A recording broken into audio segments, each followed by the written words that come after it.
Ya, saudara, persoalan tambang ilegal di wilayah Kalimantan Timur saat ini menjadi perbincangan hangat di tengah gencarnya pembangunan ibu kota negara Nusantara. Untuk itu, Otoritas Ibu Kota Negara Nusantara (OIKN) siap berupaya mengatasi persoalan tambang ilegal yang ada di IKN Nusantara. Dan saat ini kami telah terhubung bersama dengan Deputi Lingkungan Hidup dan Sumber Daya Alam Otorita IKN, Ibu Mirna Asnawati Safitri. Selamat sore, Ibu Mirna. Selamat sore, Terima kasih Mbak telah Ayu. bergabung bersama Masih. kami, Bu. Baik Bu, bagaimana perkembangan pembangunan IKN khususnya dalam perspektif pembangunan lingkungan hidup dan sumber daya alam? Silakan Bu Mirna. Ya, jadi pertama saya ingin menyampaikan bahwa lingkungan hidup dan pelindungan sumber daya alam itu di dalam pembangunan IKN itu mempunyai porsi yang sangat penting. Kenapa demikian? Karena IKN sendiri itu memang dibangun dengan prinsip selaras dengan alam dan rendah emisi karbon. Paling tidak dengan dua prinsip itu menjadi dasar untuk mendesain sebuah kota yang mengalokasikan paling tidak 65% dari wilayah daratannya sebagai kawasan yang dilindungi dan 10% sebagai area produksi pangan. Kemudian yang kedua, di dalam pembangunan IKN itu sendiri, kami diperintahkan untuk mewujudkan sebuah kota hutan yang berkelanjutan dengan cara melakukan reforestasi atau pemulihan ekosistem pada areal-areal yang telah rusak yang berada pada kawasan-kawasan yang dilindungi.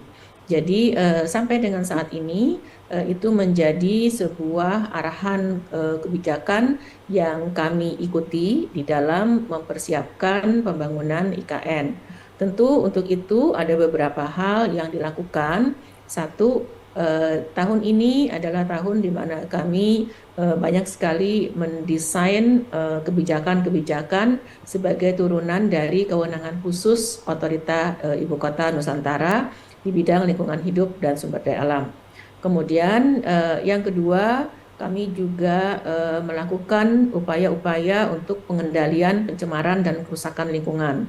Salah satu yang dilakukan berkaitan dengan pengendalian itu adalah untuk memfasilitasi kesepakatan di antara kementerian lembaga dan para pihak yang ada untuk penghentian penebangan pada areal yang sekarang menjadi proyek pembangunan di kawasan inti pusat pemerintahan. Penebangan tidak dilakukan kecuali yang dibutuhkan untuk kegiatan pembangunan. Jadi itu sebagai sebuah bagian dari pengendalian deforestasi yang dilakukan. Kemudian yang kedua berkaitan dengan upaya untuk pengendalian pencemaran lingkungan hidup, kami melakukan upaya-upaya untuk membangun kesepakatan dengan stakeholders mengenai perlindungan di Teluk Balikpapan, dan yang terakhir adalah pengendalian pencemaran berkaitan dengan kegiatan penambangan yang ada di wilayah IKN. Ya, Bu Mirna, ini sejak awal konsep pembangunan IKN ini kan diberikan konsep ataupun juga dipromosikan sebagai Forest City, kemudian juga Smart and Green City. Ini bagaimana komitmen ini bisa berjalan dan menjamin bahwa ini benar-benar tidak akan merusak lingkungan dengan adanya apa yang dibangun di sana, begitu Bu Mirna? Ya, justru dengan konsep IKN sebagai kota hutan, seperti yang tadi saya sampaikan, bahwa perlindungan lingkungan itu menjadi concern utama. Sehingga kegiatan pembangunan ataupun konstruksi yang sekarang berlangsung, itu adalah kegiatan yang mentaati kepada upaya-upaya pengendalian kerusakan dan pencemaran lingkungan. Tadi saya sudah mengatakan sebagai contoh, misalnya, pengendalian deforestasi dilakukan dengan melarang kegiatan penebangan di luar yang dilakukan untuk kebutuhan pembangunan infrastruktur yang sekarang ada di wilayah IKN. Kemudian yang lain lagi yang juga saya ingin sampaikan bahwa di dalam pelaksanaan pembangunan itu upaya-upaya pengendalian yang lain itu juga terus dilakukan, termasuk juga bagaimana pengendalian pencemaran itu dipersiapkan instrumen-instrumennya, dan juga dalam hal ini menjadi penting juga kami sedang melakukan sekarang adalah upaya untuk mendesain sebuah sistem pengelolaan sampah sehingga pada gilirannya nanti terutama tahun depan ketika kota ini sudah mulai berfungsi, maka upaya pengendalian pencemaran dari sektor persampahan itu sudah bisa dilakukan. Baik Bu, dalam upaya membangun dan menjaga lingkungan hidup serta penguatan sumber daya alam, apa yang telah dilakukan oleh OIKN Bu? Silakan Bu. Satu, kami menyiapkan instrumen-instrumen regulasi. Kenapa perlu menyiapkan instrumen regulasi? Karena otorita IKN ini mempunyai kewenangan khusus yang diberikan melalui Undang-Undang IKN dan PP nomor 27 tahun 2023. Salah satu urusan yang mendapatkan perhatian di dalam kewenangan khusus ini adalah urusan yang berkaitan dengan penataan ruang, yang berkaitan dengan perlindungan dan pengelolaan lingkungan hidup, dan urusan yang berkaitan dengan kehutanan dan pengelolaan sumber daya air ataupun pesisir. Nah, karena itu maka instrumen-instrumen regulasinya itu perlu dipersiapkan dengan baik. Kemudian yang kedua, kami juga berupaya untuk mendesain sebuah upaya agar partisipasi masyarakat di dalam pengelolaan lingkungan ini mendapatkan wadah yang memadai. Salah satunya adalah dengan mengupayakan agar ada pengakuan pada kearifan lokal dari masyarakat di dalam perlindungan dan pengelolaan lingkungan hidup. Kemudian yang ketiga, sekali lagi saya sampaikan upaya-upaya untuk melakukan pengendalian pencemaran dan kerusakan itu juga sudah mulai dilaksanakan. Oke, Bu Mirna, ini yang juga menjadi perhatian khusus adalah keberlangsungan lingkungan ketika dikaitkan dengan adanya tambang yang berada di sekitar wilayah IKN misalnya. Ini tanggapan Bu Mirna bagaimana? Ya, mengenai perizinan dan kegiatan pertambangan itu kan diketahui memang sebelum ada IKN itu juga sudah terdapat ya di wilayah ini, terutama pada areal yang masuk ke dalam tata ruang kami disebut sebagai kawasan pengembangan Ibu Kota Nusantara. Itu memang banyak sekali ditemui izin-izin pertambangan baik yang aktif ataupun izin yang sudah terminate, ya sudah habis masa berlakunya, dan kegiatan-kegiatan penambangan di areal-areal yang tidak ada izinnya. Artinya itu patut diduga itu adalah kegiatan-kegiatan ilegal. Itu adalah 3 kategori dari perizinan dan kegiatan penambangan yang ada. Nah, bagaimana kebijakan yang berkaitan dengan hal ini?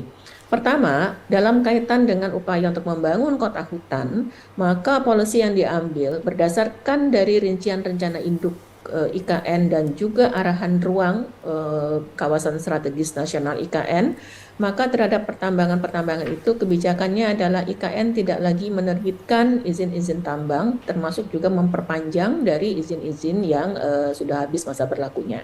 Nah, ini penting sebagai bagian dari upaya kita untuk mengendalikan kerusakan dan pencemaran dalam satu hal, dan yang kemudian yang kedua adalah untuk mencapai net zero emission sebagai sebuah target yang harus kami penuhi sampai dengan tahun 2045.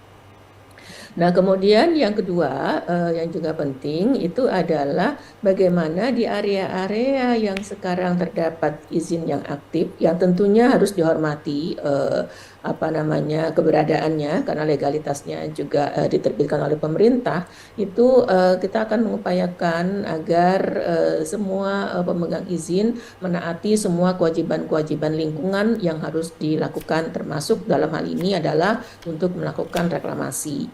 Nah, kaitan dengan itu, kami sekarang juga sedang menyusun sebuah pedoman untuk reklamasi dan juga pasca tambang.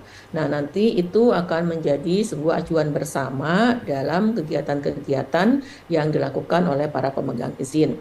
Kemudian yang ketiga, pada kegiatan-kegiatan yang tadi tidak berizin, tentunya dalam hal ini perlu dilakukan penertiban dan juga penegakan hukum. Dan dalam kaitan dengan upaya penegakan hukum ini dan juga penertiban, di sini kami sudah berkoordinasi dan bekerja dengan sangat baik dengan aparat penegak hukum, dengan kepolisian daerah, dengan kejaksaan dan juga dengan dukungan dari Kodam. Jadi ini adalah sebuah upaya kolaboratif ya yang dibangun di antara kami dengan aparat penegak hukum, dengan TNI dan juga termasuk dalam hal ini dengan Kementerian Lingkungan Hidup dan Kehutanan. Karena kita menyadari bahwa hal ini memerlukan sinergi dari semua pihak yang tadi sudah saya sebutkan. Iya Bu, adanya pembentukan Satgas Tambang Ilegal di kawasan Ibu Kota Negara Nusantara, untuk saat ini bagaimana peranannya Bu? Ya, jadi Satgas itu terdiri dari perwakilan-perwakilan ya dari instansi dan aparat penegak hukum. Jadi sekali lagi saya sampaikan di dalam Satgas itu terdapat unsur dari kepolisian daerah, Polres dan lain-lain. Kemudian juga ada unsur dari TNI, ada unsur dari Kejaksaan, kemudian juga unsur dari Kementerian Lingkungan Hidup dan Kehutanan, dari dinas terkait di provinsi Kaltim dan lain-lain. Selain tentu saja dari kami sendiri. Satgas itu bertugas untuk membantu agar dilakukan upaya-upaya penertiban yang efektif terhadap keberadaan tambang-tambang ataupun kegiatan-kegiatan ilegal yang ada di wilayah IKN, khususnya pada areal-areal yang dilindungi. Oke, Bu Mirna, sebagai closing statement, apa yang ingin Ibu sampaikan, Bu, terkait dengan komitmen dari UIKN terkait dengan tambang ilegal ini di wilayah Ibu Kota Negara Nusantara? Silakan, Bu Mirna.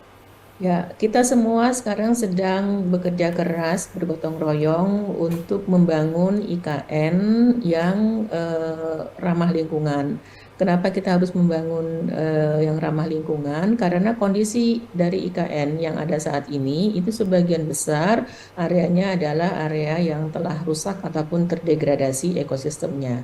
Nah, ini perlu dipulihkan. Karena pemulihan itu sebenarnya akan menjadikan kota ini sebagai kota yang layak huni, ya, kota yang memberikan environmental services yang baik kepada warganya.